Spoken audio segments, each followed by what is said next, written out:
week's craft is going to be a little elf magnet. He's got a magnet that goes here on the back that you can put on your refrigerator, or if you want to get some string and make an ornament out of them, you can certainly do that for your tree.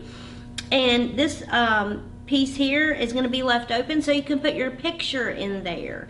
Okay, so you can put a picture of you, just have mom or dad print out a picture of you, or you can take some markers and draw a picture in there if you like. Whatever you want to do.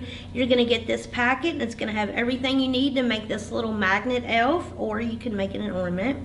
If you missed story time this week, please come by the library and get one, and we'll have it ready for you. I hope you have a great rest of the week, and I'll see you next week with some more Christmas fun.